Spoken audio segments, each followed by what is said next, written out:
tipo de trabalho que está sendo feito aqui, que é de altíssimo nível e que tem uma coisa que nos norteia: a honestidade intelectual. O Razão de Estado de hoje vai começar tendo um tema que é maravilhoso. China. Além da China, outra coisa maravilhosa também, a Argentina. Algumas questões que dizem respeito a conflitos. E ao meu lado eu tenho aqui dois gênios. Aquela que me comanda e comanda este programa da realidade, Daniela Alves, a principal internacionalista, que é melhor dizendo, a internacionalista que é a principal especialista no combate ao tráfico de seres humanos e ao tráfico de órgãos. A tese dela é desenvolvida exatamente para combater o crime organizado internacional, em síntese, aquilo que são chamados de atores difusos. E ao nosso lado, aquele gênio da economia, que entende tudo de China. Entende mesmo? Vou até mostrar aqui mais um dos livros dele, não é sobre a China esse aqui, tem vários sobre China. Depois tu mostra aí, Dumas. Esse aqui é sobre as crises econômicas internacionais. Roberto Dumas Damas. Este indivíduo aqui, eu tive o privilégio de trabalhar com ele e vi o encantamento que ele faz enquanto está fazendo exposições sobre macroeconomia, sobre economia internacional, sobre todos os aspectos de economia. É um consultor, um assessor, é um escritor, é um palestrante, é um professor, é um economista gênio. Não vou falar também para todos aquilo que você já foi convidado para assumir cargos, porque você não gosta. Então vamos ficar em silêncio. Temos aqui também o Dumas, que nós vamos tratar, Dumas, sobre China. Falar sobre China é essencial porque traz angústia. A Dani e você já morou na China, a Dani teve a oportunidade de dar palestras na China e conhece. Vocês dois conhecem, não apenas porque estudam, não apenas porque estudaram, mas também porque tiveram atividades lá em território chinês. Isso é espetacular. Não basta você estar falando que ouviu falar e tal. Conhecer in loco é essencial. Mas quem conhece profundamente é o Dumas aqui, né? E eu já passo a palavra para vocês fazerem os cumprimentos, porque eu falo muito, saio atropelando. Não esqueçam, dê o like. Passo a palavra, primeiras damas, a Daniela Alves primeiro, depois a Tina para fazer os cumprimentos. Já nós vamos começar com essa pauta espetacular. Tenho certeza que todos vão gostar muito. Obrigada, Suana. Uma boa tarde, Dumas, e uma boa tarde para todos vocês. A gente está com as pautas aqui maravilhosas e com a excelente presença do Dumas, que vai nos explicar, né, esclarecer para nós aqui não só a China, mas vários aspectos econômicos, não é, Suano? Obrigada, Dumas. Meu querido gênio. Eu que agradeço, Suano. Tive o prazer de trabalhar com você numa escola, já vi muitas vezes palestra tua, já vi muitas vezes aula, sou um teu admirador, já trouxe o teu livro para você autografar e tive o prazer ontem de conhecer a senhora Daniela Alves, que também admiro muito, e é um prazer estar aqui com vocês. Não é que eu entenda de China, a gente acaba estudando e é aquela coisa, quanto mais você estuda, vive, menos você sabe. Mas você vê que tem muito lacrador, e a gente fala, olha, não é bem assim. Você estudou? A gente estudou, mas também viveu lá 4 anos, então não é bem alguma coisa que acabam falando, né? Mas posso falar uma coisa corriqueira? Você falou dos lacradores. Eu me lembro que você foi fazer uma entrevista e você ia falar sobre a China. Aí uma pessoa, para lacrar a tua participação, disse assim, é óbvio que ele vai falar bem da China. Você não fala bem nem mal, você esclarece. Mas é óbvio que ele vai falar bem. Ele tem um livro escrito sobre a China. É óbvio que chamaram ele para falar da China. Eu falei, mas eu vou falar de quê? Ele tem livros escritos sobre a China. Ele vai falar sobre quê? Sobre Burkina Faso. Pois é. Meu Deus do céu. E ali tentando te lacrar. Mas vai falar sobre o quê? O cara é especialista em China, morou na China, foi convidado para exercer grandes funções com organismos internacionais na China. E você vai falar sobre o quê? Ou seja, o lacrador tá vendo, é óbvio que ele vai explicar o que é a China. Quis me machucar, mas no final eu fiquei... Não te promoveu. Falei, que bom, obrigado. Que coisa, sabe? A lacração parece que o mundo ele tem 2 tipos de pessoas, os lacradores e as vítimas dos lacradores. É impressionante. A Madeleine esteve aqui ontem conosco e ela falou, mostra que coisa absurda. É isso mesmo, a lacração, o cancelamento, é tudo isso que você vai. Aqueles que são medíocres, infelizmente, eles vivem disso. Mas vamos direto para a pauta, senão a gente termina, porque a pauta hoje é espetacular. Dani, eu começo lendo, passo já para ti, eu passo a palavra para vocês. Vamos começar. Como os empréstimos chineses sobrecarregam os países em desenvolvimento com dívidas que agora não conseguem pagar.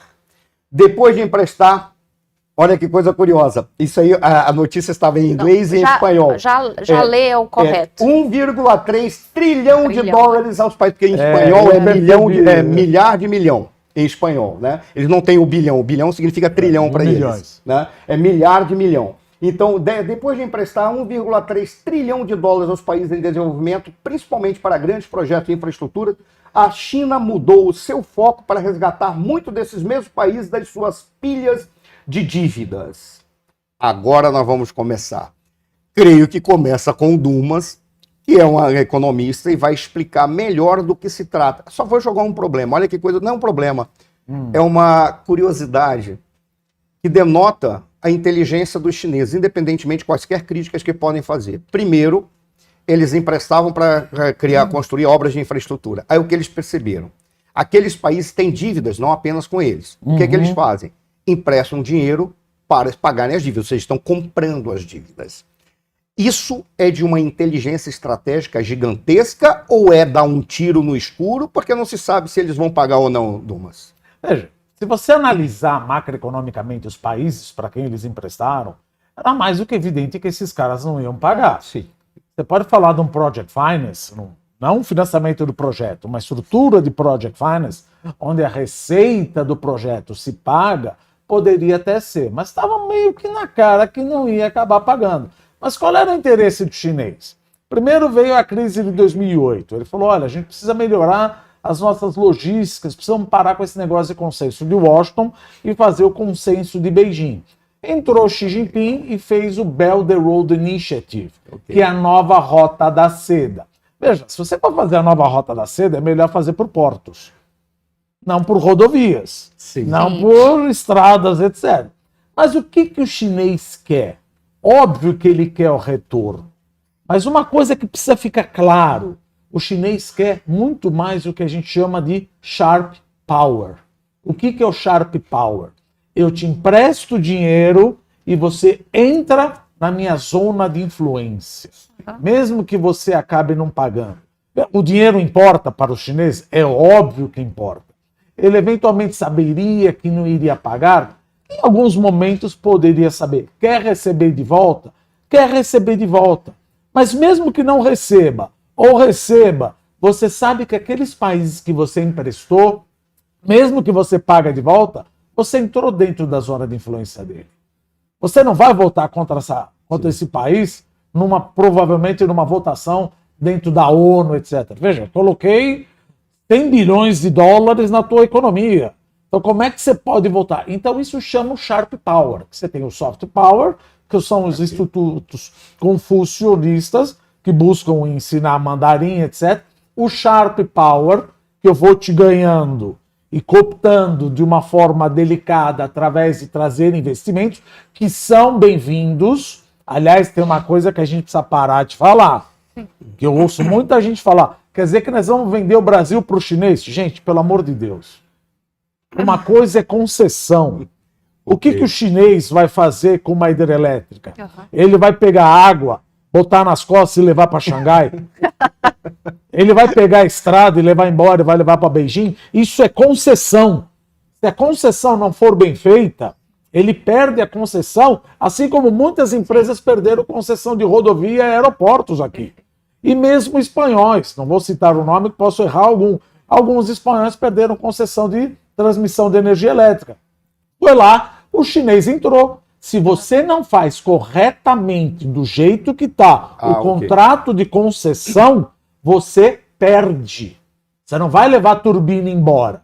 Você tem o direito de explorar isso. Posso jogar um problema, mais uma questão? E como é que a gente faz para que uma concessão como essa, sendo uma empresa estatal chinesa, ela não se torne um problema entre estados, ao invés de uma relação entre uma empresa que recebeu uma concessão e um país ou um governo de um país onde ela está atuando? Aí sim poderia chegar e falar, porque o contrato de concessão é aberto tanto para o setor privado quanto para o setor público de outro país. A concessão, ela tem que deixar clara.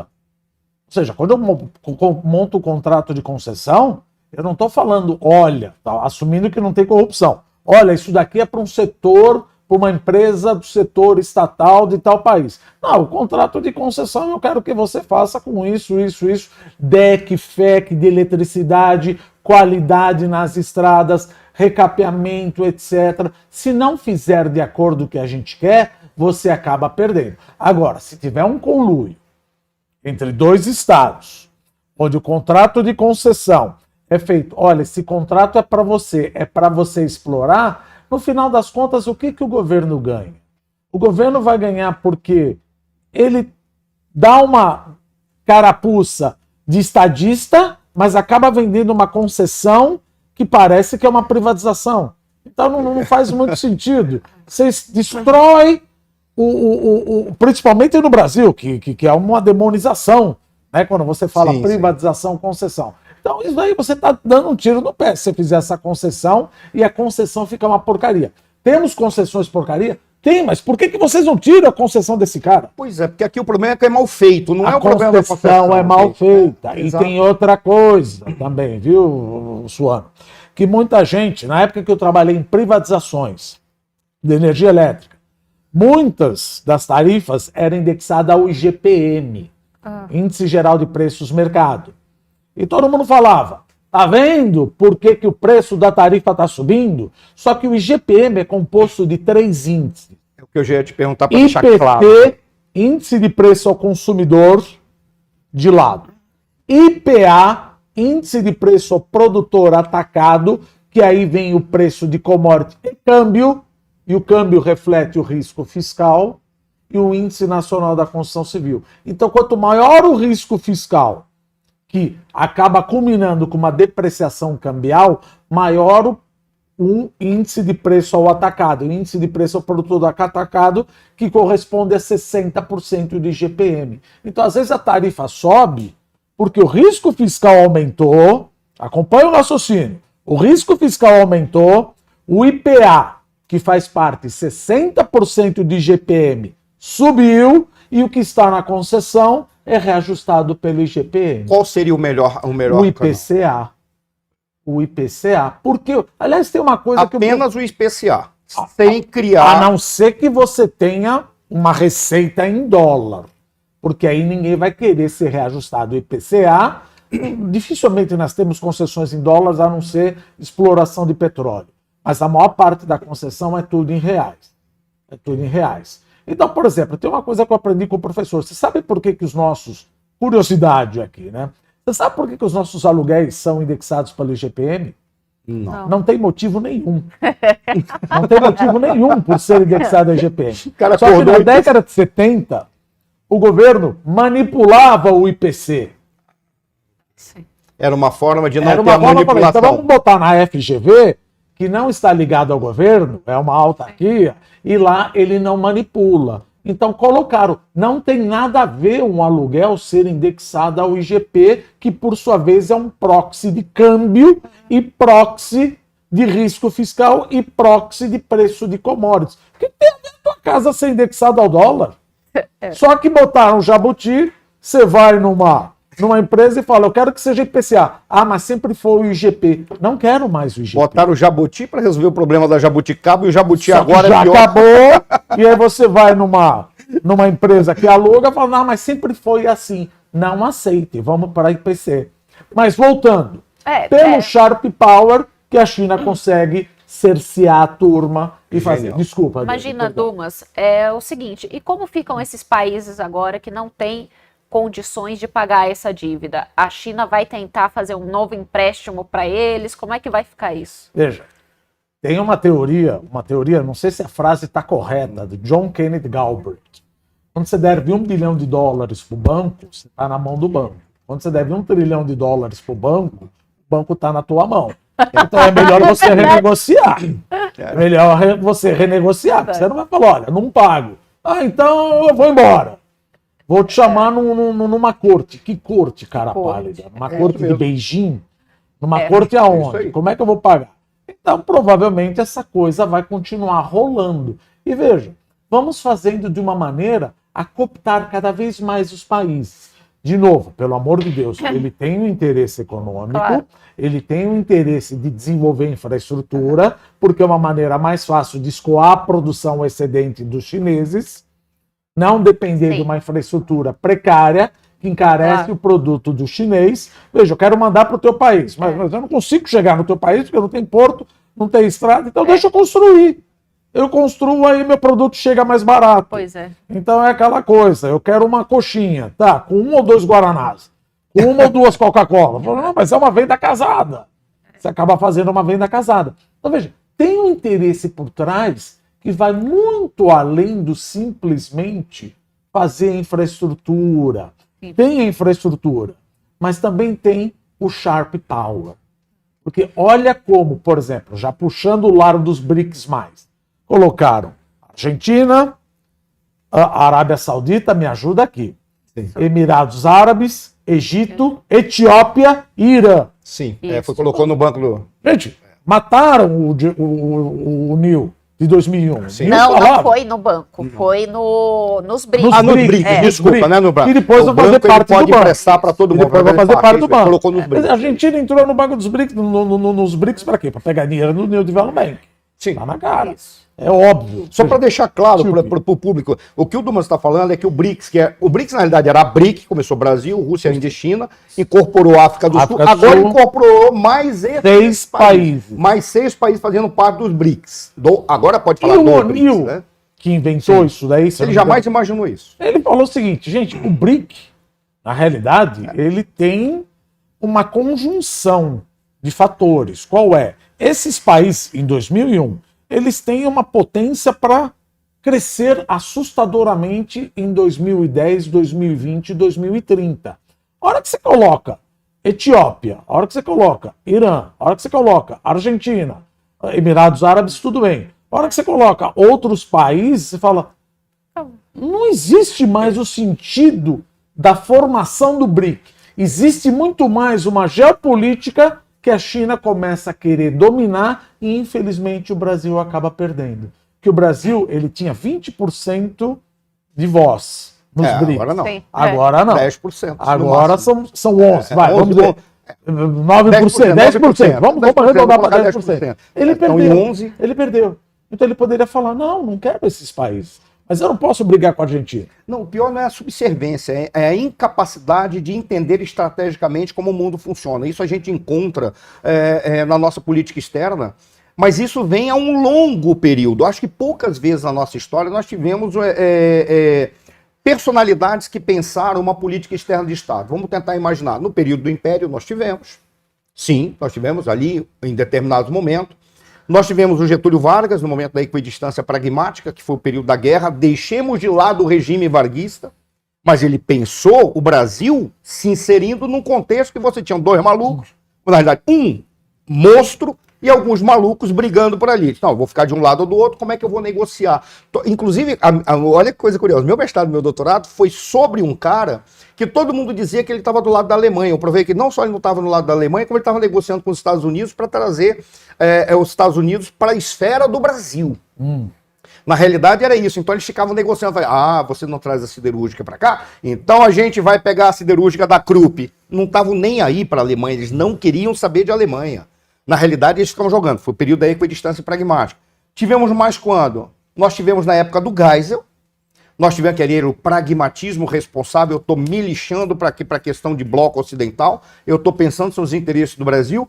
Tivemos no período do Fernando Henrique Cardoso e uma tentativa com o Jair Messias Bolsonaro que disse assim, estou me lixando para organismos internacionais e multilateralidade, eu vou fazer relacionamento bilateral. Tivemos 2 catástrofes, a pandemia e a guerra. E ficou tudo confuso. Mas era uma tentativa. Não sei se as escolhas dos ministérios foram muito boas, mas mas mesmo assim deixa de lado. E já fazendo o gancho do próximo assunto, olha o peronismo.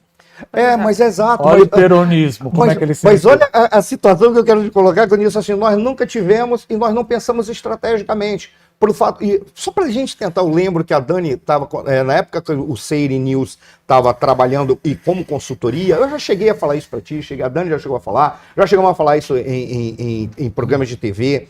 Nós desenvolvemos uma uma técnica para tentar entender como é que é o movimento da política externa de um país. O que é política externa? Como que um país faz a sua negociação com os demais países do mundo e com os demais atores das relações internacionais. Perfeito. Aí nós botávamos a partir de modelos de jogos que são mais tradicionais.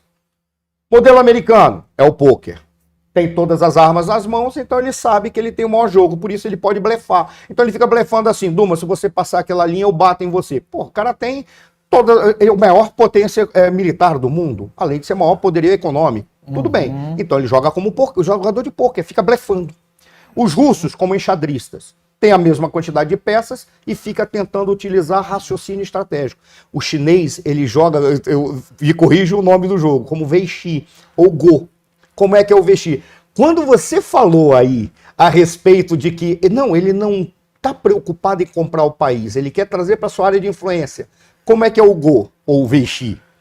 Você tem um tabuleiro, peças, espaços vazios e todo mundo com a mesma quantidade de peças. Você vai ocupando os espaços vazios para fazer com que espaços fiquem na tua área de influência. Ganha aquele que contorna o outro ao ponto do outro não tem mais para onde ir. Posto que não dá para fazer o hard power dos Estados Unidos. Exato, eles não podem fazer. Hard power, você não pode trazer um navio guerreiro, só explicando. Um hidroavião aqui para... Só explicando para o público, hard power é o poder duro, por quê? Porque é o poder militar por excelência e a economia sendo utilizada para constranger o outro. Exemplo, sanções internacionais, é hard power. E o sharp power eu te ganho te agradando, te trazendo Você dinheiro. agrada. E os chineses são brilhantes nisso. E eles vão ocupando espaço e trazendo todo mundo para sua esfera de influência. Qual é o sonho deles? Levar o Brasil para a esfera de influência deles. Qual é o erro dos Estados Unidos? Ficar brigando com o Brasil ao invés de levar o Brasil para a esfera de influência dos Estados Unidos. Agora, uma coisa que o chinês sabe, e os Estados Unidos também sabem, é o seguinte. Na América do Sul, não vamos falar América Latina, na América do Sul, o Brasil é a melhor parte de entrada para a China e para os Estados Unidos. Sim. Então, os Estados Unidos, veja, eu posso estar enganado em relação aos Estados Unidos, mas o último estudo que eu vi, não vou falar porque depois está errado, eu acabo me condenando, é que de 2010 para 2020, tivemos uma entrada de investimentos diretos da ordem de 80 a 90 bilhões de dólares. Da China, Sim. aqui. Ou seja, trazendo para investimento em infraestrutura, em concessão. Não estão com... mas isso é estratégico. O que é estratégico? Estratégico é educação. Sim. Estratégico é educação.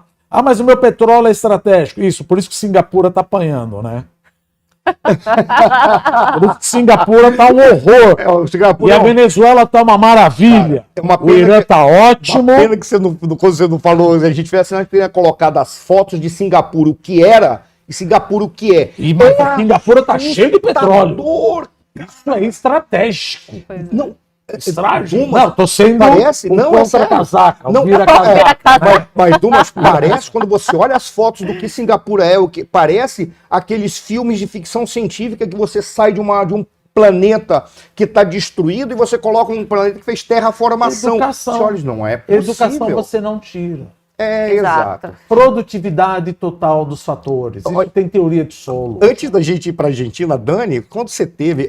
essa é a pergunta que eu gostaria da percepção de alguém, porque o que se critica da China? E é uma questão real. Os valores chineses são outros. Não tem nada a ver. Não tem nada a ver com... a Dani teve... Te chamaram para ministrar uma palestra na última hora, sobre direitos humanos na China. Não, na verdade, a minha palestra era sobre as mulheres na economia dos BRICS, né? E aí eu não sei... direitos humanos eu acharia meio... Não, mas aí eu não sei o que aconteceu, que à noite do dia anterior da minha palestra, chegaram perto de mim e falaram, você é especialista em tráfico de seres humanos? E eu gelei, né? Na hora você gela... Eu gelei, né? Fiquei pálida. Aí eu... Define especialista. Fiquei pensando duas vezes. Define especialista. Eu faço? O que você quer dizer com especialista? Define especialista é ótimo. Aí eu falei, pois é, sim, eu tenho alguns trabalhos sobre isso. Aí, mas já me arrependi de todos. Já me arrependi de todos. Aí, será que dá para você falar sobre isso amanhã? Aí eu, como assim? Mas a palestra é sobre uma coisa E um completamente medo danado, diferente. né? Um medo danado. Eu te juro que eu passei a noite inteirinha chorando. Eu, com medo. eu já passei muitas noites. Eu fiquei a noite Com inteira medo. chorando, porque aí eu pedi segurança, não tô brincando, eu liguei para um pessoal, falei, eu quero segurança aqui agora, né? Eu não sei o que vai acontecer Mas nessa que palestra segurança amanhã. você pediu? Eu não sei. Do Não, partido? Ela Não, disse, eu quero a governo segurança mesmo, do governo partido. brasileiro. Tudo bem. Ah, Bom. não, eu liguei para a embaixada, embaixada. para o pessoal da Que Polícia ano você Federal. foi? Ah, eu não lembro agora, faz tempo já, né? não, foi em 2000 Dessa palestra faz tempo. Foi 2012, 2011 ou Foi. 2012? Dessa palestra. É, Pô, já faz tá tempo, ligado, não. né? Tá vendo? Segurança. Pois é, falei, ó, gente, eu tô com medo, tô com medo, eu sei que não vai adiantar de nada, mas mandem segurança pra cá, porque pelo menos vocês filmam se alguém der um tiro na minha cabeça, né? Aí, beleza. Aí eu consegui, aí eu falei, tentei falar no geral o que acontecia com relação ao tráfico de seres humanos nos BRICS, que eu tive que falar sobre isso. A gente ri numa coisa trágica pra situação. Porque eu tava morrendo de medo, mas falei. E olha que interessante, não é? Eu era a única ocidental naquele evento. E aí, o que tinha ali eram autoridades, tá, da China, mas a maioria eram grandes empresários, de grandes empresas que estavam lá. E aí eu fiquei assustada, porque depois eles me abordaram e falaram, nossa, eu nunca tinha ouvido falar disso, né? Como é que eu ajudo a combater? Como é que eu faço? Né? Aí saí, até hoje tenho contato com alguns desses empresários que ajudam em vários lugares do mundo. Né? Por exemplo, quando tem caso no Brasil ou quando tem casos fora, precisa de passagem aérea ou precisa que se encaixe em algum projeto que já exista para essa pessoa voltar para casa dela. Eles vão lá e ajudam, não é? Que coisa... Eu lá morrendo de medo, eu só fiquei em paz quando eu voltei para o Brasil. Eu não vou entrar na política. É a mesma coisa de Putin. Toca a tua vida, seja um oligarca, não se meta em política. Exatamente. Mas olha que coisa curiosa. Mas não se meta em política. Não é que nós... eu não passo a mão na cabeça. Eu sou um defensor da democracia em todos os aspectos. Mas, infelizmente... Lá é uma ditadura. O que você vê é muito simples. Eles te dão duas opções. Ou você quer ter os teus bens privados garantidos e as tuas necessidades de vida garantidas, ou então você quer fazer política. Só que para fazer política o caminho único e exclusivo é esse. Acabou. Mas você sabe uma coisa, Marcelo, que eu estava pensando o seguinte, morando lá, você sabe que você tem várias minorias étnicas, várias regiões, ninguém me entendia, óbvio, ninguém me entende falando chinês, não tem jeito, mas um empregado não entendia o outro, não sei o quê. E, às vezes, você pega países... Pelo amor de Deus, não estou defendendo ditadura nem democracia. É óbvio que democracia é melhor. Sempre. Mas se você fizer uma democracia na China, na minha opinião, primeira coisa que vai acontecer, você vai ter a parte noroeste do Xinjiang. O cara fala, que é os uigures. Quero minha independência. Sim. A hora que o uigur fala, te dou independência... O Tibete fala, eu também quero. Independência. Mongólia Mongólia, quero minha independência. Mongólia interior. Taiwan, quero minha independência. Hong Kong. Gente, eu sempre fui britânico, desde a Guerra do Ópio. Quero minha independência. Aquilo se desmantela como uma grande União Soviética. Dumas, me corrige.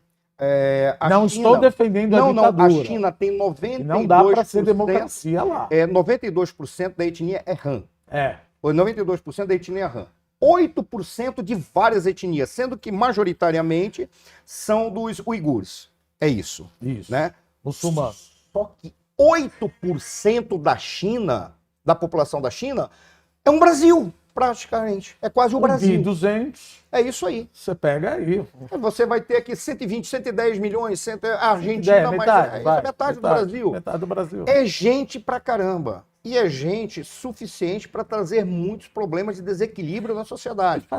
Eu não estou defendendo lá. Eu sou a favor. Para mim, seria muito melhor se você tivesse uma China democrática e que até se ela se fragmentasse. Eu não teria problema nenhum. Mas olha a Indonésia. Olha a Indonésia. Acompanha no caso da Indonésia. A Indonésia você tem hindus, você tem cristãos, você tem muçulmanos. Quando o Sudarto caiu em 1997 e 98, o que aconteceu? Independência do Timor-Leste. Depois a bomba de Bali. Sim. Ou seja, você tem várias minorias étnicas e descontinuidade territorial que não dá para vocês ter uma democracia num país assim. É complicado. É a mesma coisa que você falar, eu quero um presidente para a América Latina. Não, isso aqui fragmentaria, entraria em guerra civil. Você concorda? E olha que a gente acaba se entendendo na mesma língua. Eles não se entendem. Ou uma ditadura. Aí você teria uma ditadura na América Latina, uma... Não dá. Então, não, pelo amor de Deus, não é defender.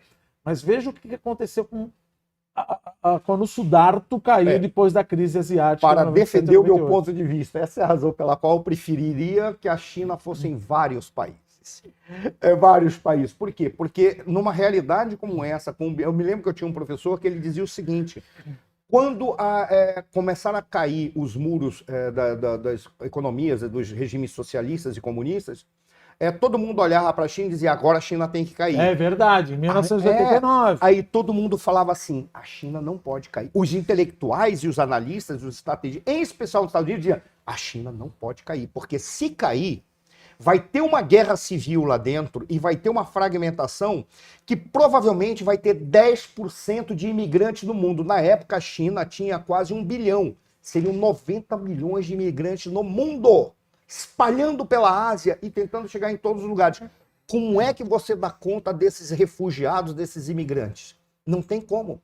É um ó do borogodó para você dar conta dos afegãos aqui no Brasil, porque ninguém sabe o que fazer. Não é porque os afegãos não merecem, é porque ninguém sabe, é um bando de incompetentes. Ninguém sabe o que fazer. Mas agora deixa eu te falar, por exemplo, com o Hu Jintao, a gente poderia até pensar em flertar com alguma coisa, agora com Xi Jinping, isso que você falou, não há a menor chance. Não tem, né?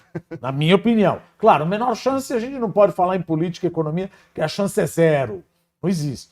Mas a chance é muito pequena de ter uma democracia com o Xi Jinping e o Li Keqiang. Isso é cada vez mais tão estressante. Dumas, vou dar continuidade aqui ainda com essa pauta da China, tá? Nós temos o seguinte, os bancos e o setor imobiliário na China representam ameaças à sua economia em crescimento, alerta o FMI. O Fundo Monetário Internacional alertou nesta terça-feira, alertou dessa terça-feira sobre os riscos garantidos pelos setores financeiros e imobiliários da China, apesar de ter uma visão mais otimista sobre o crescimento econômico do país. O FMI prevê que a economia da China crescerá 5,4% este ano e 4,6% em 2024. Cada estimativa foi 0,4 pontos percentuais superior ao previsto pelo fundo 4 semanas antes. Dumas, você pode explicar para a gente aí sobre essa questão do setor imobiliário e dos bancos também, que representam uma ameaça à China, mas ao mesmo tempo o FMI faz uma projeção. Você está vendo otimista. Como é? É uma ameaça, mas vai continuar crescendo. Mas Decide, é uma ameaça ou não é? Não você, o FMI. Não, sim, o que eu estou perguntando. Veja, vamos começar lá para trás. 2008, que nem nós falamos até no Politiquins. Em 2008, quando você teve o problema das hipotecas, da subprime, dos CEOs, etc., o que a China fez? Ela fez uma bruta política fiscal expansionista, gastou mais de 550 bilhões de dólares, principalmente para o setor de infraestrutura e imobiliário. Fez uma bolha. 2019, 2020, vamos pensar, 2020 também, de novo. 2020, chegaram numa alavancagem de 350% do PIB, ou seja, as empresas estavam muito alavancadas em relação aos bancos. Xi Jinping soltou os 3 red lines, as 3 linhas vermelhas. Uma delas, que nem nós falamos, o caixa das incorporadoras não pode ser menor que a dívida de curto prazo, ou seja, o que você tem de caixa tem que servir para pagar a dívida de 1 ano. Chegou a Evergrande e falou, mas eu não tenho caixa. No meio da pandemia, vou vender casa. Começou a vender casa, o preço caiu. Na hora que o preço caiu, falou, agora todo mundo vai comprar. Só que estava todo mundo em lockdown. E outra, mas agora acabou o lockdown. A crise imobiliária vai acabar. Sim. Veja, mas acontece que o que o Xi Jinping está fazendo, ele colocou um lockdown draconiano. Sim. E de repente ele soltou o lockdown. E outra, ele estava dando um cerceamento ao setor privado. Baidu, Tencent, Alibaba, Meituan, deu todo aquele estresse. Quem não lembra do que aconteceu com o Jack Ma, que ficou no cantinho do pensamento por 6 meses, etc.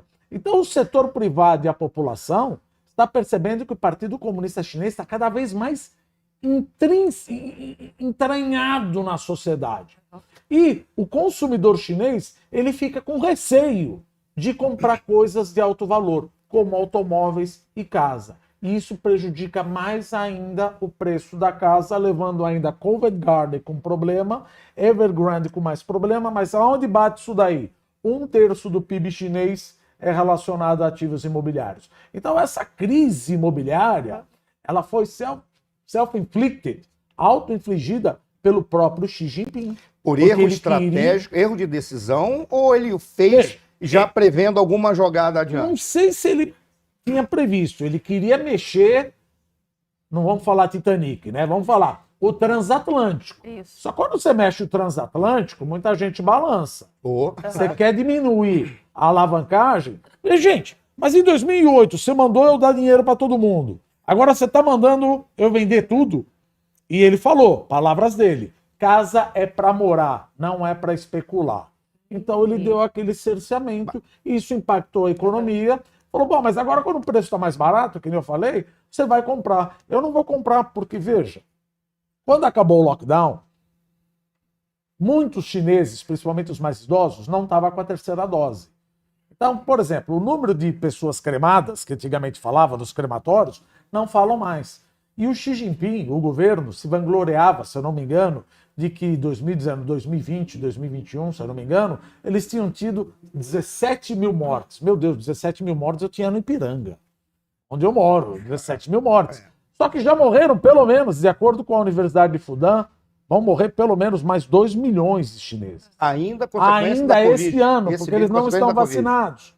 Então o medo dele é de o Xi Jinping chegar e falar, vamos fazer um novo lockdown. Poxa, você quer que eu compre uma casa onde em menos de um dia você dá uma guinada de 180 graus e eu tenho que ficar em casa sem poder trabalhar, sem poder ganhar? Não vou comprar casa. É que eles não usam as vacinas estrangeiras. E as vacinas estrangeiras... E a eficácia das chinesas... Pelo amor de Deus, não estou falando que não vale. Não, mas falando que a vacina chinesa, é porque dizem... para a própria população lá não faz sentido, né? Se você tem uma eficácia menor. Então aí você teria que reforçar com doses de outros. E os mais idosos... Exatamente. 70, 80 anos, acabam morrendo. E aí pensa na população. Eu fiquei 2 anos... preso. Se a minha esposa vai presa, meu marido fica sozinho. Se a minha esposa, meu marido vai preso, eles abatem o meu pet. Só para você ter uma ideia. Eles matam o meu cachorro. Então eu tô com medo danado, porque do jeito que o Partido Comunista Chinês está entrando na vida privada, que não entrava dessa maneira, o Hu Jintao, eu não vou gastar meu dinheiro, eu vou poupar. Claro. Sim. Eu vou poupar. Vou comer mais? Estou comendo melhor. Estou comendo melhor, até porque a China teve um problema, por isso que o Brasil tende a se beneficiar de um outro ponto, que é do agronegócio. Sim. Por que do agronegócio? Por 2 motivos. Em PIB, nós temos 3 motores: consumo das famílias, investimento e exportação líquida, exportações líquidas. A China cresceu muito por investimentos e exportação líquida, não pelo consumo. Você está querendo dizer que o chinês não consome? Não, o chinês consome demais, mas ele produz demais ao quadrado. E desde Hu Jintao, antes de Xi Jinping, falou que a China precisa mexer esse motor do crescimento, que é o consumo. Por exemplo, o consumo no Brasil representa 68% do PIB, nos Estados Unidos 74%. Na China não chega a 40%. O chinês consome, mas ele produz mais. Então vamos aumentar o consumo do chinês. Como? Primeira coisa, aumentando o salário além da produtividade. Então por isso que a China não é mais tão barata como era. Segundo, fazendo a urbanização, que é dar o passaporte Hukou, que quando você nasce na zona rural, você não tem os benefícios sociais.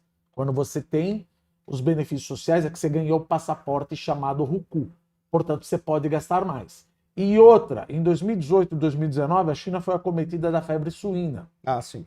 Que teve que dizimar 350 milhões de cabeças de porcos. Para nós, brasileiros, aqui será uma maravilha para o nosso agronegócio. Percebendo onde eu quero chegar. Põe jogar. O Partido Comunista Chinês falou, porco não pode mais ser criado comendo lavagem, tem que comer ração. Ração vai o quê?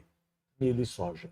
Quem que exporta milho e soja? A gente acaba indo tanto na proteína animal. Ah, mas o preço caiu. É como eu falo, a demanda subiu. De janeiro a julho, soja subiu 25%, carne de frango, carne bovina, o preço caiu porque a oferta foi maior. Mas você tem essas idiosincrasias na China, por exemplo, ninguém está comprando imóvel que eu estou com medo danado da guinada. E outra, que nem nós falamos também ontem, os chineses estão indo para Singapura. 300 mil chineses saíram da China. Porque está com medo que pode entrar. O Xi Jinping está querendo voltar o que era mais ou menos, não o comunismo. Antes, mas no pouco período de transição. É que muita gente confunde socialismo com comunismo, com maoísmo, com stalinismo, que é comunista. Não, está querendo voltar um pouco num capitalismo de Estado mais forçado, próximo do socialismo. Mas ainda a meritocracia é válida. Era muito mais válida na época de Deng Xiaoping e Hu Jintao, como nós falamos. Frase de Deng Xiaoping: ficar rico é glorioso. Então, ele queria fazer um capitalismo de Estado. Xi Jinping já está mais engessando a economia. Por erros estratégicos ou por uma concepção filosófica? Uma concepção ideológica. Perfeito. Neste momento, então, Dumas, nós vamos dar um time em relação a esse tema, porque a gente tem que tratar de outra... Eu gostaria, antes, pelo menos, de falar uma coisinha que é essencial, que diz respeito à maneira como os chineses raciocinaram. Eu vou falar até, Dani, a questão aquilo que, se você me corrige, se eu estiver enganado, tá? De umas palestras que você estava dando que dizia respeito às vacinas. Mas, ora, isso diz respeito, quando você fala de vacina, a gente vai tratar depois, porque nesse momento eu acho que é essencial a gente entender que o problema que teve a vacina não é que a vacina deve ser jogada e negar a vacina, não é isso. É que o grau de eficácia daquela vacina, da vacina produzida na China, que chega a pouco mais de 50%, para que ela tenha total eficácia, você tem que vacinar toda a população várias vezes em um período muito curto. Isso é inviável na China. Isso é inviável na China. Então você precisaria o quê? Importar, aliás, é algo que a Europa fica pressionando bastante, não é? Para que a China aceite importar as vacinas para que a população tenha maior segurança, não é? E, claro, possa imunizar melhor com relação à Covid. Sim. Agora, para o detalhe, a população chinesa está envelhecendo. E por falar em envelhecimento, se você está sentindo uma aparência mais velha, aí é que tá. Veja, a população chinesa está mais envelhecida, a nossa também. Só que o envelhecimento não é só uma questão de mais tempo. Sim. É uma questão de cuidado com o corpo, com a aparência, cuidado com a pele. E não tem como a gente fugir do envelhecimento, né? Não tem como. Não tem como. A idade ela vai chegando pra gente, vai chegando pra todo mundo, e a gente vê isso, por exemplo, nas clínicas de estética hoje, que estão bombando. Você vê a galera indo fazer harmonização, indo fazer aqueles preenchimentos, e realmente tá todo mundo ficando muito igual. E muita gente dá errado, né? O pessoal vai fazer o procedimento e dá errado. E a gente está trazendo aqui justamente o Harmonic, que é a sua harmonização natural, que é em forma de sérum facial. Você que está acompanhando aí, gente, para você ter uma noção, esse produto ele dá o efeito lift imediato. Assim, a gente não tem como fugir da idade, a gente falou isso. Ruga, linha de expressão, pé de galinha, uma hora ou outra vai aparecer. Só que se a gente conseguir prevenir isso, é muito melhor. E o Harmonic ele permite isso. Por quê? Porque ele faz essa harmonização natural, ele dá o efeito lift imediato. Então quando você passa o Harmonic, você já sente que a sua pele deu uma esticadinha e automaticamente aquela linha de expressão, aquele pé de galinha, ele já dá uma suavizada. E ele não é um simples creme, tá? Porque o creme ele é superficial. O Harmonic ele é um dermocosmético, então ele é um tratamento. Quanto mais você usa, você vê o poder acumulativo. Então, o que já é um pé de galinha mais profundo, que já é um bigodinho chinês, ele vai sendo preenchido, deixando a gente com a aparência mais jovem. Deixa eu te fazer te complicar. Quando que a pessoa deve começar a usar isso? Eu sei que eu preciso. Sim. Quando eu cheguei aqui, que eu me vi na tela, assim, eu digo, minha nossa, eu preciso de um pouco de cimento para botar. Primeiro já desisti. Quando que a gente deve começar a usar? Eu sei que eu preciso. Eu sei que eu vou para adquirir é o seguinte, para adquirir liga no 0800 020 1726. Esse é o telefone, 0800 020 1726. E quando a pessoa precisa começar a usar? Nosso corpo diz que estudos mostram que a produção de colágeno diminui a partir dos 25 anos. Nossa, a partir dos 25, o colágeno é o responsável por dar firmeza à nossa pele, certo? Sim. Então, a partir dos 25 anos, isso começa a diminuir a produção, ou seja, começam a aparecer o famoso tchauzinho embaixo do braço, começa a aparecer as linhas de expressão. Sim. Isso tudo por conta do estresse excessivo, da poluição, tudo isso em contato com a nossa pele, ele causa o envelhecimento precoce da pele. Então, a partir dos 25 anos, começam a aparecer essas linhas. Então, a partir dos 25 anos, se você começar a usar o Harmonic, o que acontece? Vamos lá fazer uma conta rápida. Se você usar dos 25 aos 30, se você não usar, a sua pele ela vai envelhecer 5 anos ou mais. Por quê? Por conta do estresse, do sol, da iluminação, de tudo isso. Se você usa o Harmonic, a sua pele não vai envelhecer esse tanto. Ela vai segurar mais tempo a sua pele. Então, a sua idade envelheceu 5, 6 anos, a sua pele vai envelhecer 1. Entendeu? Ou seja, não é só corretivo, ele é preventivo. Exatamente, né? ele é preventivo também. Mas então, quem já está com ruga com linha de expressão, ele também serve como preenchimento. Então ele vai preenchendo as linhas de expressão, o pé de galinha, o bigodinho chinês. Adianto para você que eu considero essa fórmula, sabe o quê? Como é que eu falo? É a fórmula da juventude. Né? Foi descoberta a fórmula da juventude justamente por dar esse efeito lifting imediato, por ter o Stageless, é uma fórmula patenteada que só tem nesse produto, que é o Stageless, que é o famoso veneno da vespa, que eles pegaram o sistema do veneno da vespa, sintetizaram no produto e o veneno da vespa ele é o responsável por dar o efeito lifting imediato. Então você passou o Harmonic, na hora você sente que a sua pele deu uma esticadinha ali, já suaviza a linha de expressão, aquele pé de galinha e deixa você com a aparência mais jovem. Eu vou passar a usar para ver se o pessoal nota a diferença aí também. Não, eu preciso usar, mas eu vou te dizer uma coisa. Tudo bem, você está falando com uma alisa-pele, mas como alisar a pele sem alisar o bolso?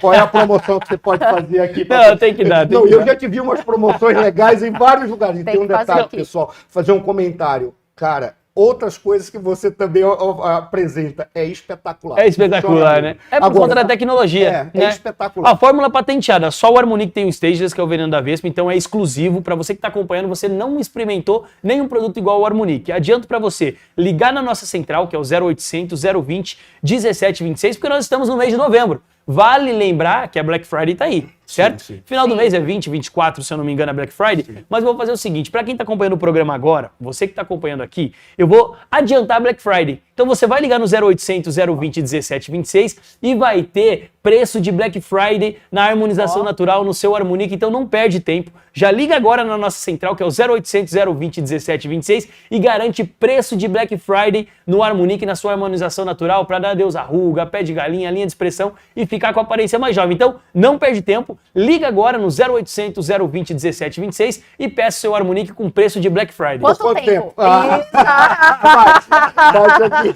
Vamos lá, vamos fazer assim, ó. Nem foi combinado. Nem tem nada combinado aqui. Nós temos mais mídias. Vamos fazer o seguinte, nós temos mais mídias. Em torno de 20 minutos a gente tem outra mídia. Então, vamos fazer assim, ó. Essa promoção da Black Friday é exclusiva pro programa aqui. Tá. Então, eu consigo segurar 15 minutinhos. Tá. Então, você que ligar dentro de 15 minutos vai poder garantir o melhor tratamento que tem para sua pele aí, para dar harmonização natural, vai garantir com preço de Black Friday. 15 minutinhos, então não perde tempo, aproveita para ligar no 0800 020 1726. Não dá para fazer um pouquinho mais? Mais? Eu consigo estender para 20 minutos, para não conflitar 20. Com a outra mídia. Porque a outra mídia não é preço de Black Friday e vira bagunça lá. Pode ser 20? Beleza. Fechou? 20 minutinhos. Tá fechou. 0800 020 1726. E galera, vou dizer uma coisa para vocês. Por que o Andrade é tão espetacular quando ele apresenta? Sabe por qual razão? Porque ele não fica apresentando apenas, ele fala daquilo que existe. Exatamente. Eu já te vi apresentar. Exatamente. E eu já te vi de outros produtos. Funciona. É assustador. Todo mundo que usa diz o resultado sensacional que é, a firmeza que dá na pele, a maciez que dá na pele é sensacional. Então, aproveita você também, liga na nossa central 0800 020 1726, porque tem tecnologia, tem Anvisa, laudo de eficácia comprovado pela Anvisa, teste de eficácia comprovado, já chegamos a mais de 70 países aí, então é um produto que tem sim garantia de qualidade. Vou usar, se eu ficar pelo menos 35 anos mais jovem, eu vou usar minha foto em qualquer lugar. Isso aí, tá certo. Eu que agradeço, gente. Obrigada. Obrigada, Andrade. Show de bola. Valeu. Show de bola, meu amigo. Bom, vamos dar uma continuada, então vamos continuar aquilo que eu estava falando a respeito da China, né? Sim. Porque qual era a grande questão que nós falávamos sobre as vacinas? Gente, toda vez que alguém faz um comentário sobre isso, a impressão que se tem é que se está sendo negacionista. Não é isso. A vacina funciona, são vacinas que têm eficácia, só que a eficácia tem um determinado período. Tem um determinado percentual. As vacinas que foram desenvolvidas pela China que são vacinas, mas que tem menos tecnologia de RNA mensageiro, o que quer que seja, não tem isso. Ou seja, são aquelas vacinas feitas pelo método tradicional, ela tem uma eficácia de 50, alguma coisa por cento. Qual é a grande questão? Não significa que ela vai ser jogada fora, que ela não presta. É que o período de eficácia da vacina é menor e para você conseguir o resultado, você precisa ter a população inteira vacinada. Várias vezes. Agora imagina você vacinar 1,2 bilhão de pessoas a cada 3 meses. Não tem como fazer isso. Esse é o problema. É estranho, não é? A China Antes não que querer... alguém venha dizer que nós somos China... negacionistas. Pois é. Não adianta. Eu sou pneumologista, eu não sou infectologista. Isso Mas... A gente sabe que sarampo você pode erradicar, mas Sim. o Covid dificilmente você vai erradicar. Né? Exatamente. O Dumas estava aqui fazendo uma análise sobre o cenário econômico e para vocês que têm interesse, nós temos aqui Economia Chinesa, não é, do Roberto Dumas Damas, Transformações, Rumos e Necessidade de Rebalanceamento do Modelo Econômico da China. E tem também, China versus Estados Unidos, como a economia global e a geopolítica se comportarão no pós-pandemia. Puta, coisa muito atual, cara. Se você quiser afastar um pouquinho mais para lá, Dani, para aparecer os dois, afasta um pouquinho mais para lá e levanta um pouco. Olha só. Pronto.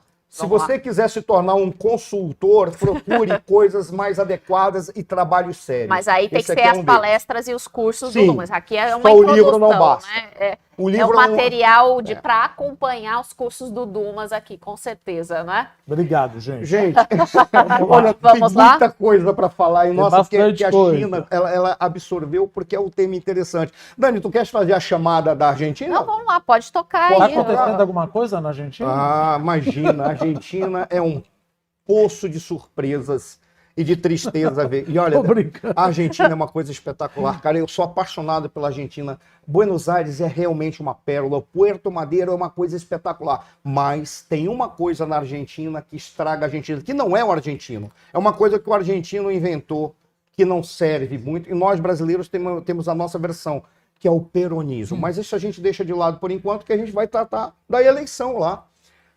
Quadro cenário eleitoral é o nome deste quadro. Eleição na Argentina. Milei amplia vantagem sobre Massa. Mostra a pesquisa. Na Argentina, o libertário, assim que ele se apresenta, é identificado, porque suas teses são realmente libertárias.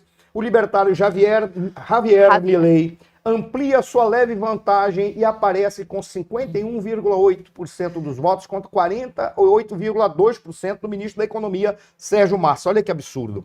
Os caras vão apostar num cara que organiza a economia, que está quebrando a Argentina. Mas tudo bem. Isso é uma crítica minha ou uma percepção minha. Os dois continuam empatados na margem de erro.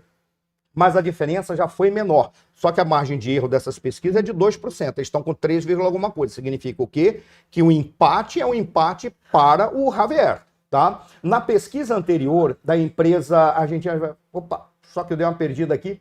Na pesquisa anterior da mesma empresa, a CB Consultoria, o libertário, candidato a presidente Javier Milei, tinha 50,7% das intenções de voto, enquanto o peronista era a escolha de 49,3%. Ou seja, quando você soma isso daí, dá aproximadamente 0,6%.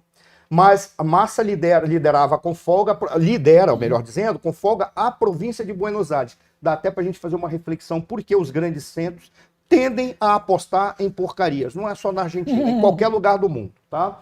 Onde está concentrada a maior parte do eleitorado argentino. Mas são os grandes centros. Milei, por outro lado, ele é favorito apenas em todas as regiões da Argentina, exceto a parte de Buenos Aires, né? Ou seja, aquela grande massa urbana.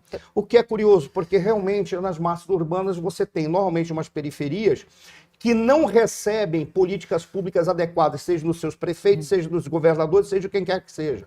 Não recebem por essa razão, eles ficam jogados na periferia como se fosse o resquício de uma sociedade, sempre, em qualquer... Por isso, eles tendem a ser suscetíveis a demagogos de plantão que vão lá dar esmola, mas não querem que eles saiam dessa condição. Eu tô curiosa para ouvir o Dumas, né, especialmente porque o Milei falou que possivelmente romperia relações com a China, com o Brasil, Sim, porque não tem relação com o comunista. Tem mais alguma coisa, quero até fazer uma pergunta.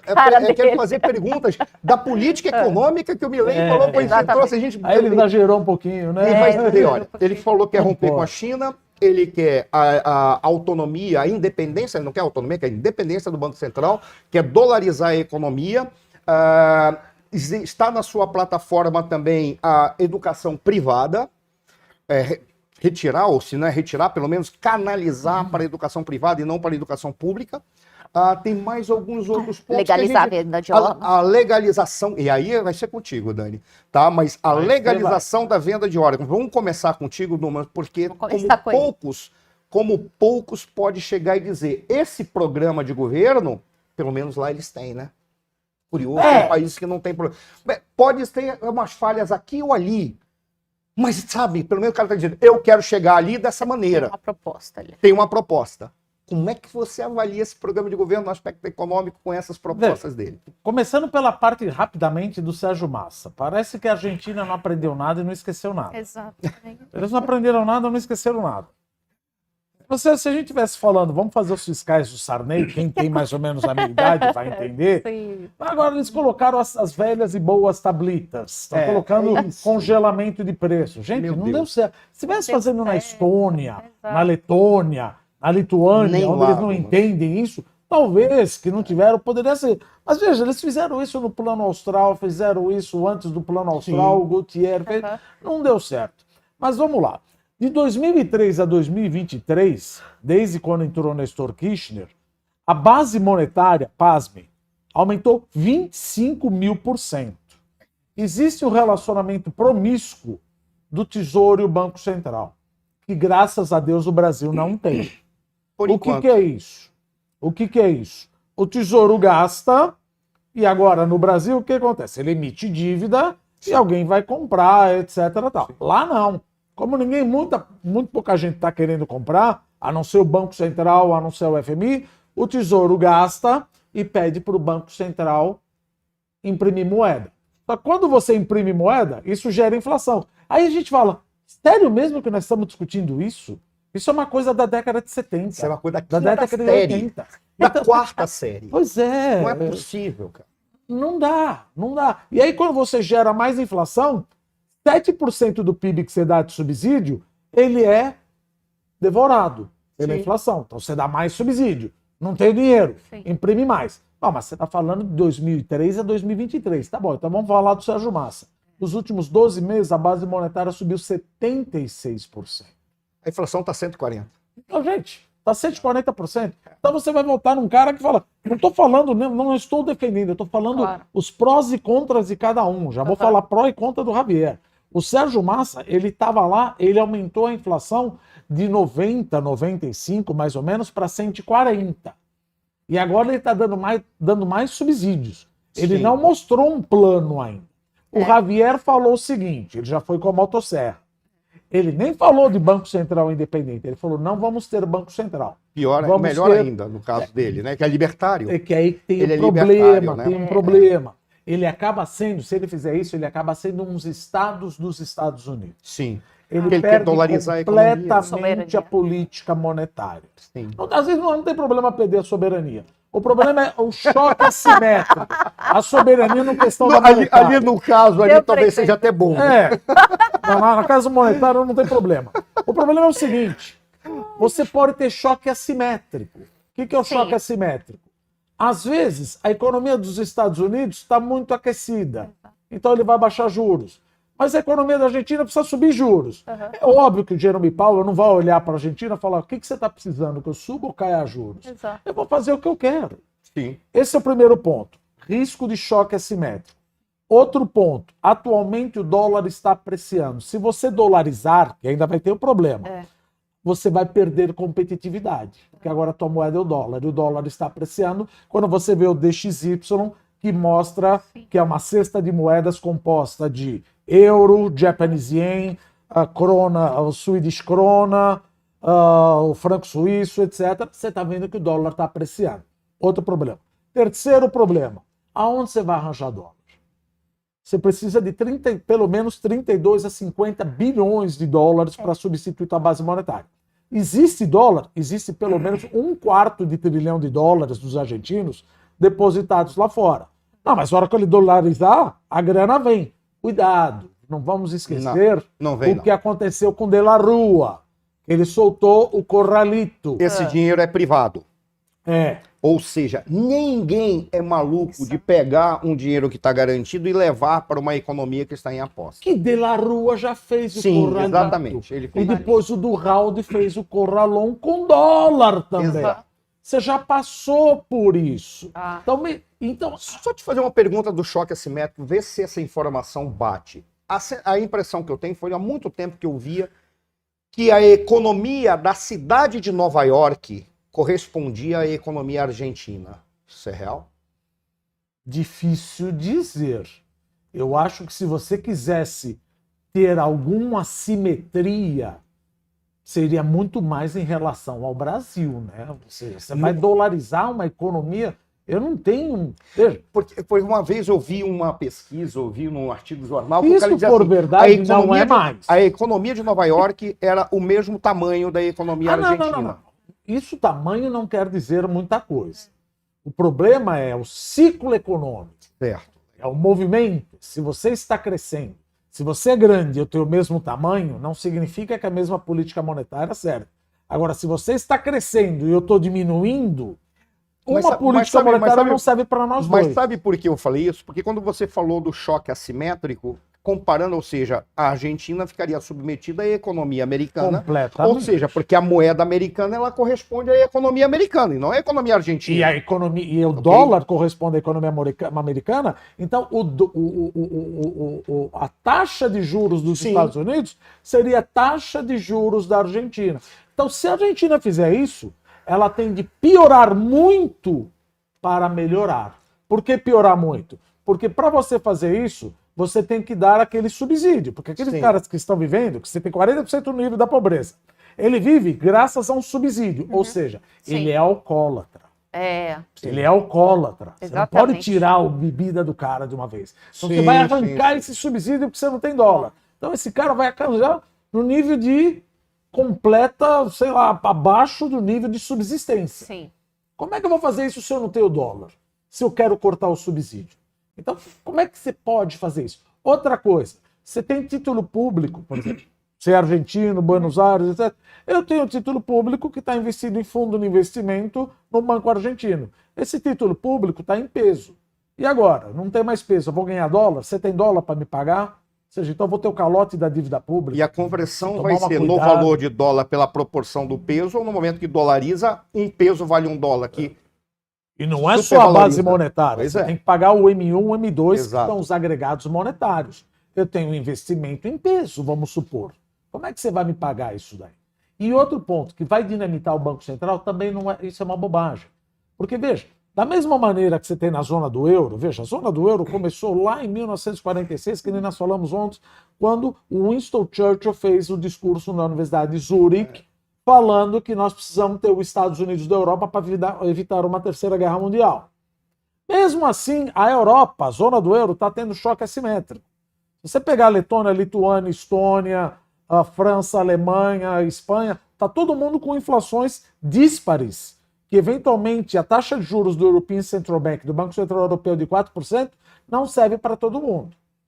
Então, hora que você coloca isso, provavelmente algumas províncias vão ter déficit. Então você fala, vou usar a taxa de juros dos Estados Unidos. Não, porque você tem taxa de juros de cada país da Europa. Que é o quê? A curva de juros do título público.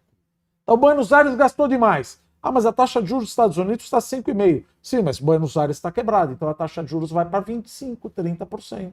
E não vai dar mais recessão. Não teria como fazer. Então cuidado. Então falar dolarização, o diabo está nos detalhes.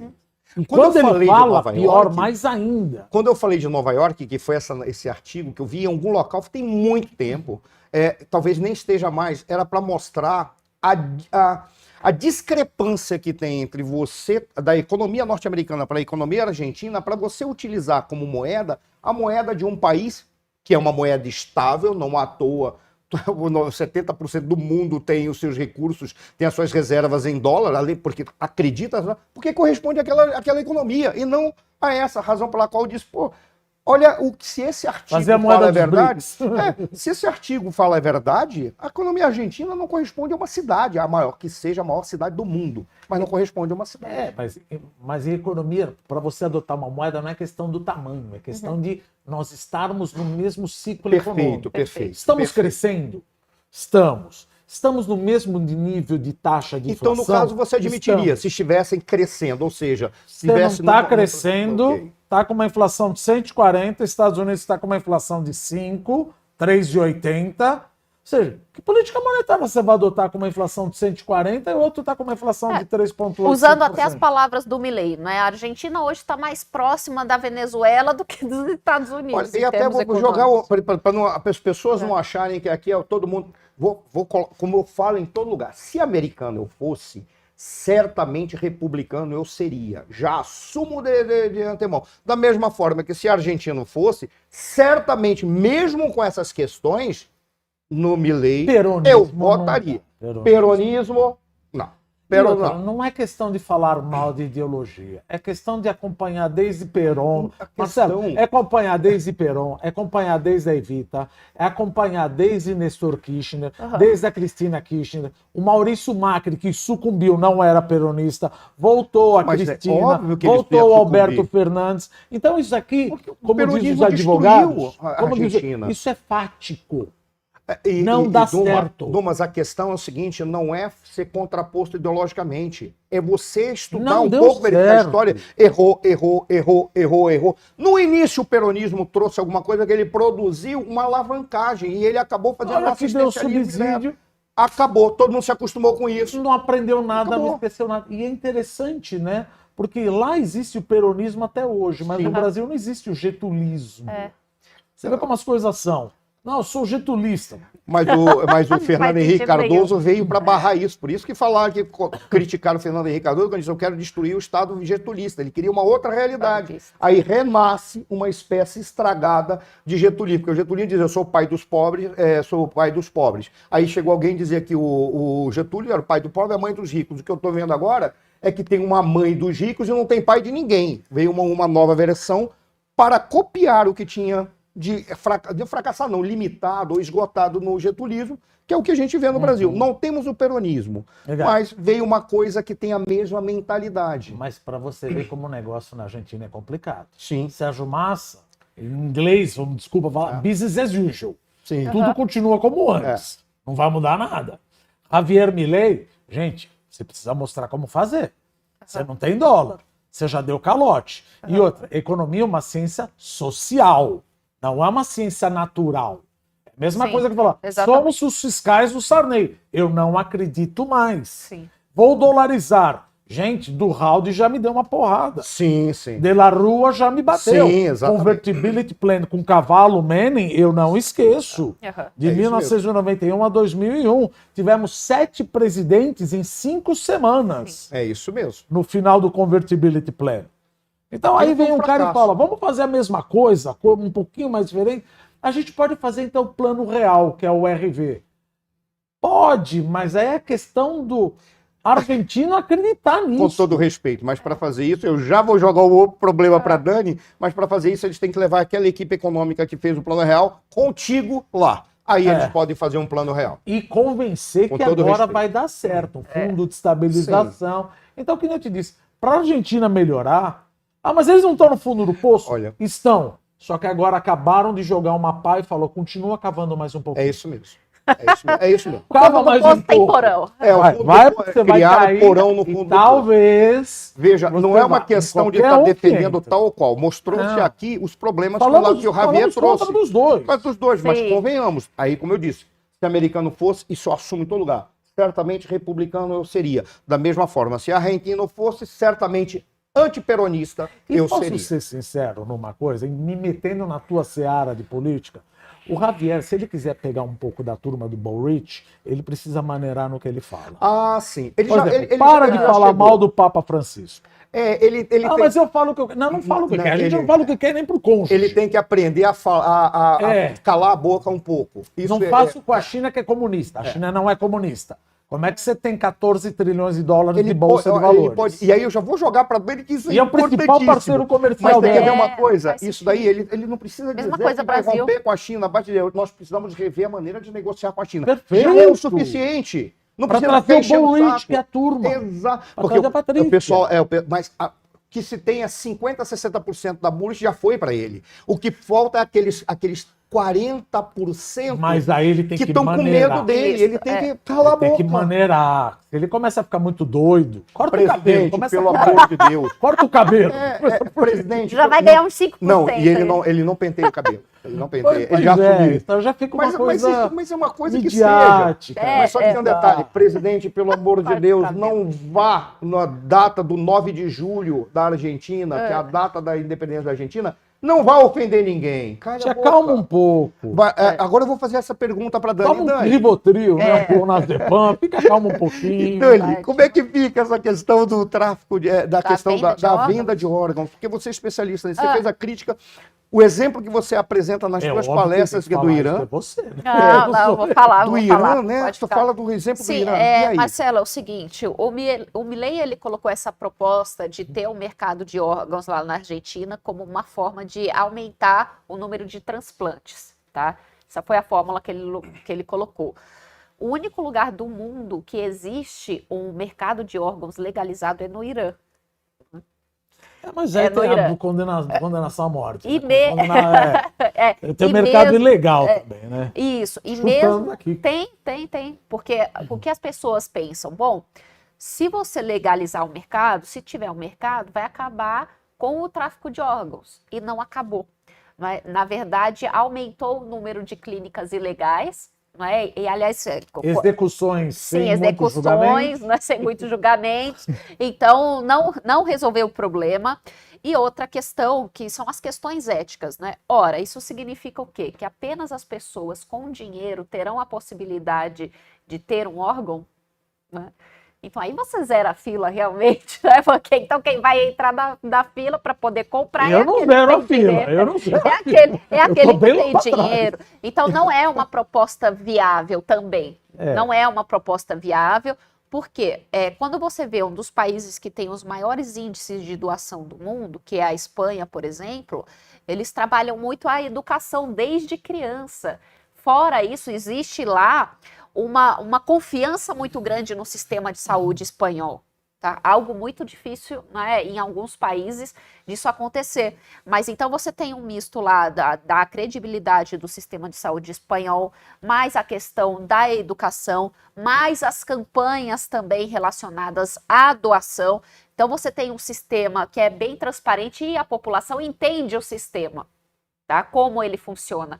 O nosso sistema aqui no Brasil, ele é muito sério, mas as pessoas no geral não entendem como funciona. Então você tem esse misto, a educação, a transparência, não é? A confiança também, você trabalhar essa confiança, porque como você vai ter confiança, você tem que ter transparência também. Uma E não coisa pode falar de supetão. exato, não tem como.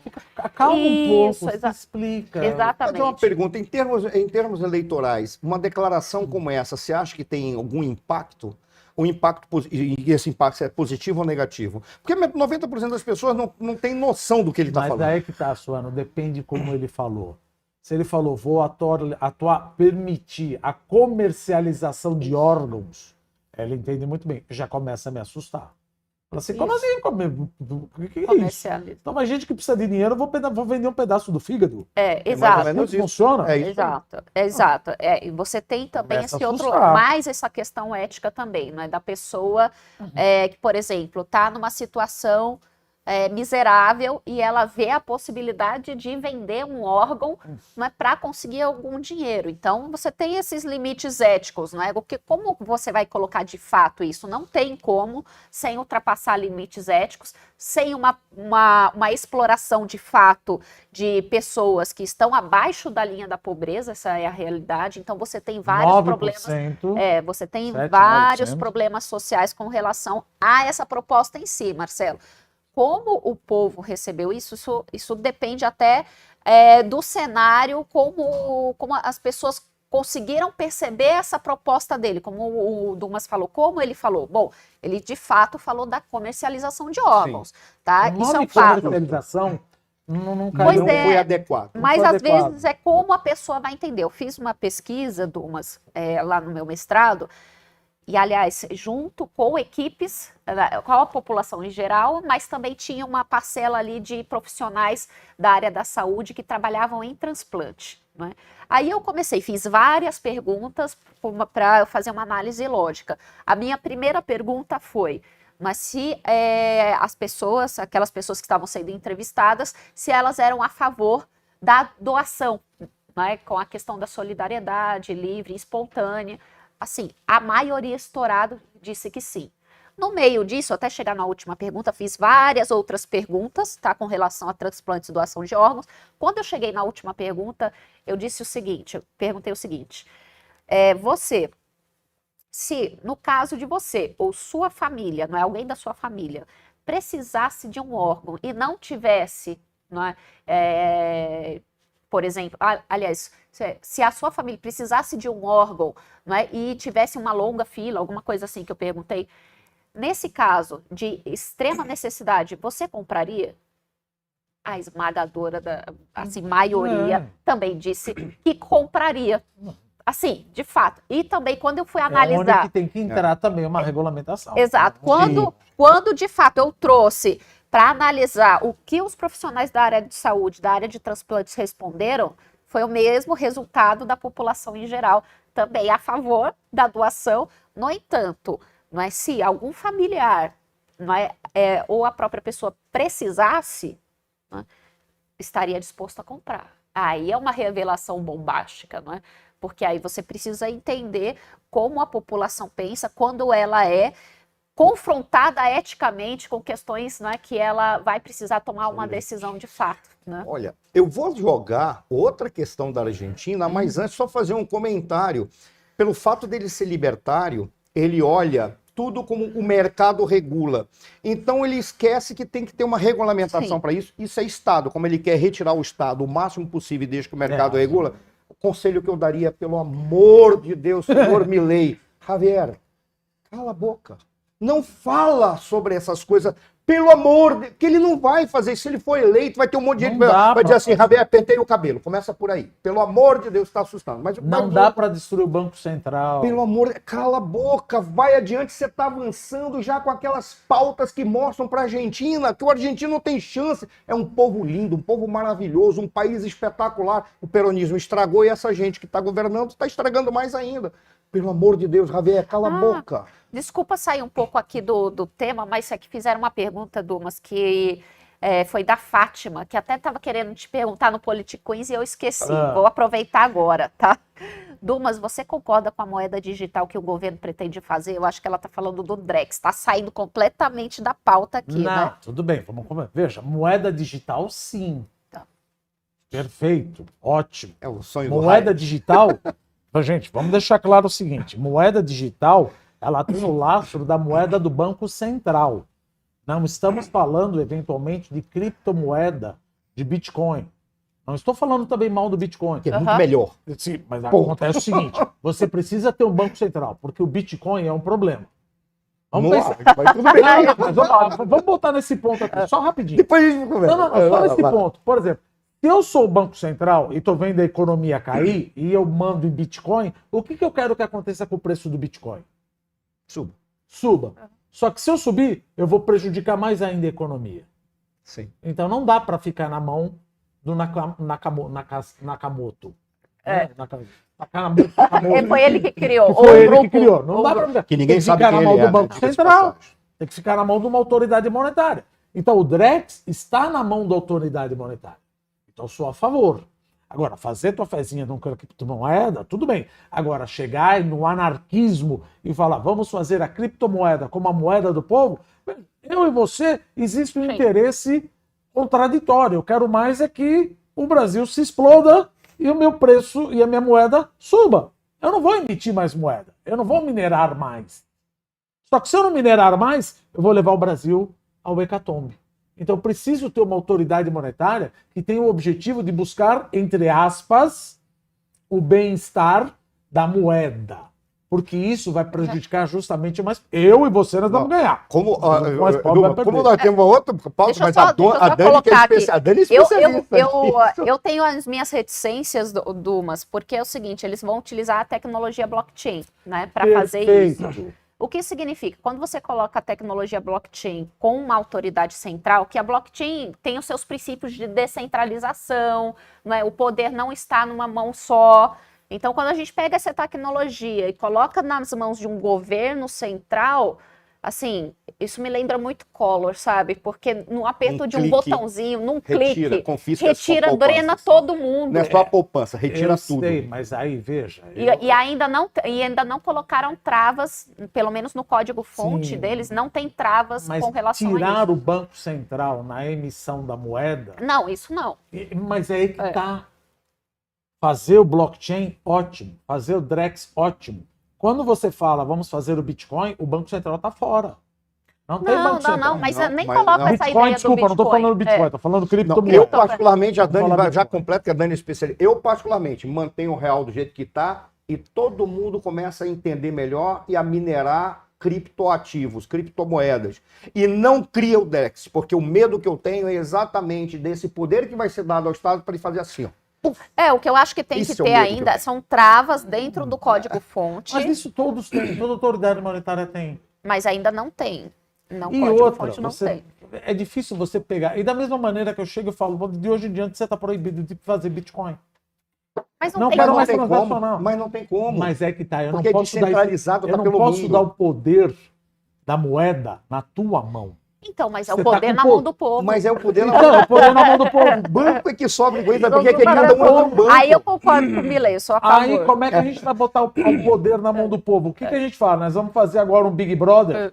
Emito mais moeda ou não emito mais moeda para tirar o Brasil da recessão? Metade que estava na Tem que- Por isso Paulista que queimando. mantém essa coisa quadrada, assim, num pedaço de papel que não serve para porcaria nenhuma, continua eles funcionando, mas deixa que a economia dos criptoativos ela avance, Não. porque ela é espetacular. Toca. Ela é É. o século 22. Mas é ela nem o não século 21. substitui Não, o legal não. tender da moeda. Não substitui. Concordo Aí plenamente. concordamos. Tirar o Banco Central e fazer, vamos discutir aqui se nós vamos emitir mais para ajudar o Brasil, aí eu coloco, como você bem colocou educadamente, reticência. Exatamente. Gente, né? nós temos 6 minutos, Ó. tem vários comentários. Olha aqui, a Fátima Pires. Respondi para a Fátima. Respondeu. Obrigado, pai. Sou a Beijo, Fátima. Sou a favor da doação de órgãos, mas comprar eu jamais colocaria os meus devido a que tem muitas pessoas sem condições. Prefiro ajudar, salvar uma vida. O Hélio A. Oliveira, o Dumas é excelente. Por mim, pode trazer todos os dias. Sou a favor do comércio de órgãos. Obrigado, Foi Hélio. dito que o único país com comércio de órgãos legalizado é o Irã. A China, não? Não. Não, é Dani que fala Ela isso. entende mais. Nós também, que o Dumas é coração, além de ser esse gênio. Nilcemara França, sou a favor da doação de órgãos, inclusive sou doadora. Não acho correto cobrar por órgãos. Eu dou, eles vendem. Quem falou isso foi o Marcos. Gente, nós temos 5 minutos para fazer uma coisa. Já que a gente estava falando de gente interferindo na vida dos outros, governo que não serve para porcaria nenhuma, tirando o dinheiro do povo, governo que não serve para porcaria nenhuma, colocando o povo sob terror, porque pode tirar o dinheiro dele a qualquer. Imagina esse governo achando que pode se meter na vida dos países alheios ou dos demais países terceiros. Qual é a questão? Não é hora. Volta. Não estou falando ainda da Argentina. Só para ver uma coisinha que ficou que eu gostaria de ver. Rapidinho, hein? simples. Rapidinho. Do governo Simplesmente, Milei afirmou que Sua Excelência, o presidente Luiz Inácio Lula da Silva, está interferindo nas eleições argentinas. O que ele falou é que está havendo recursos, está havendo uma campanha de difamação, uma campanha de desinformação sobre a questão do combustível e também que aqueles indivíduos que fizeram parte da equipe de alguns indivíduos que estão hoje no governo atual, nas campanhas, por exemplo, do atual ministro da Economia e outras personalidades, estão na equipe do Massa e que está ocorrendo Então uma poderia interferência. ensinar, né? Como é que faz e não fazer mais, parar de emitir moeda, né? Pelo amor de Deus. E aí? qual é o grau de interferência que isso impacta nas nossas... 30 segundos. 30 segundos para cada um. Nós agora fomos rebaixados para uma outra rede. Veja, então, 30 segundos para cada um. É uma coisa que não vem só da parte do Massa, vem da parte do Milei. É que nem nós falamos. O Milei tem que baixar o tom. Veja, os dois estão aqui. Exato. Eu não entendo de política, você entende muito mais. O que eu preciso pegar? Eu preciso pegar a turma da Patrícia. Mas sabe qual é a sujeira? Para pegar a turma da Patrícia, vamos dizer, eles mais ou menos, posso estar enganado, eles são os moderados. Ele fala, você tá mas sabe qual é a sujeira? Então, te acalma um pouco para pegar aquela turma. Sabe qual é a sujeira? É que, segundo o Milei, segundo o que está sendo disseminado, aí eu já passo para ti, Dani, o que está sendo dito é o seguinte, estão fazendo campanhas dizendo assim, gasolina com subsídios. Dá aproximadamente 30 ou 60 centavos de real, mais ou menos isso. Gasolina com subsídios, sem subsídio, com subsídios dá 60 centavos. Com subsídios dá tantos reais. Por mais isso, tantos reais. Só que eles estão dizendo isso. Mas isso é educação financeira do povo. Mas aí que está o detalhe. Subsídio é óbvio, fica mais barato, só que depois você paga lá na frente. Mas aí que está o detalhe. Isso não levanta arquibancada. A questão é política. Sabe por qual razão? Porque independente do povo entender ou não, ser educado ou não, o que está dizendo é o seguinte, tem que subsidiar e o governo atual está subsidiando, é uma política dele. E ele só pode subsidiar porque caiu $1 bilhão de reais na conta dele muito recentemente. E o subsídio, ele não faz a concatenação do subsídio com a inflação. Ele fala metade da história. É aquela coisa do tipo, eu consigo fazer um discurso que você vai me aplaudir e vai se arrepiar, mas eu vou falar um monte de bobagens. No final eu não digo qual é a verdade. Eu falo, não, mas tem que emitir moeda. O povo merece ter mais moeda. Quem falou, moeda não gera inflação. Veja, se você falar com o coração, você levanta a arquibancada. O governo está prejudicando o país. Quando ele não emite moeda e deixa essa taxa de juros absurda, ele só prejudica o trabalhador. Perfeito. Poxa vida, parabéns para mim. Tô errado. Nós temos 1 minuto e 30 segundos. Como a Dani falou, menos um minuto para ela e 30 segundos para nós dois. Dani, o que você acha dessa acusação? Qual é o fundamento disso? Não é possível. Pelo que está listado ali, o fundamento é total. Marcelo, ele falou sobre a questão do Banco de Desenvolvimento lá da América Latina, que fez o empréstimo lá para a Argentina. Aí quiseram falar, então não foi o Lula. Uma doação. Uma doação, né? Mas nós sabemos qual é o peso do Brasil dentro disso. Então, não foi algo aleatório. De fato, existe entre a esquerda da América Latina, não é uma organização que é infinitamente maior do que a direita. Então, de fato, isso está acontecendo, mas, claro, a essa altura, como é que ele vai provar? Vai brigar com quem? Vai acionar quem? Vai acionar o órgão eleitoral deles? Então, agora a saída para o Milei que eu vejo neste momento é exatamente isso que o Dumas falou. É acalmar. Pegar a Patrícia. Exatamente, trazer a Patrícia, não é colocar mais a sensatez à frente e dar um novo caminho para a Argentina. Né? Infelizmente, chegou o horário. Vamos ter que encerrar o programa agora mandando um beijo para a rádio, mandando um beijo para todo mundo das plataformas que estão nos acompanhando nas rádios. E aí, não esqueçam, segundas, quartas e sextas, às 14 horas, o Politiqueens.